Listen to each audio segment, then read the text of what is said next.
Sedap betul lah potato chips ni. Korang cakap apa tadi? Oh, lah. Memang penting pun ada leader ni. Setiap group idol mesti kena ada leader dia kan? Setuju. Setuju. Setuju. Kejap. Aku ke leader tu? Tapi aku tak bersedia lagi lah nak leader semua ni.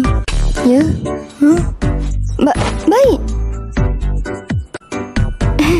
Aku tahu kita tengah serius sekarang, tapi potato chips ni buat aku jadi hilang fokus pula. Baiklah, mulai hari ni meeting kita ni akan masuk dalam sejarah idol sebagai The Potato Chips Promise. Lepas training makan dessert ni memang mantap lah. Kau nak? Jenis yang macam mana?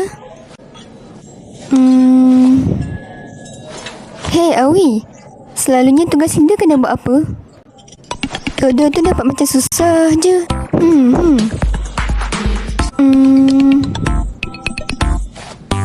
Aku fikir pasal dia sambil makan lah.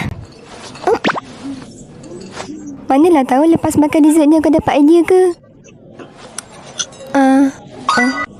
Aku dah tahu. Aku nak jadi strawberry. Bukan tu maksud aku. Aku nak jadi strawberry kat atas parfait tu yang menyala macam matahari. Betul tu. Jadi, kalau kita letak strawberry kat atas ni, macam mana? Tada! Jadilah strawberry perfect. Korang tak faham lagi ke? Ya, betul. Macam tu lah, Awi. Bukan macam tu. Strawberry kalau tak ada parfait, jadi strawberry biasa.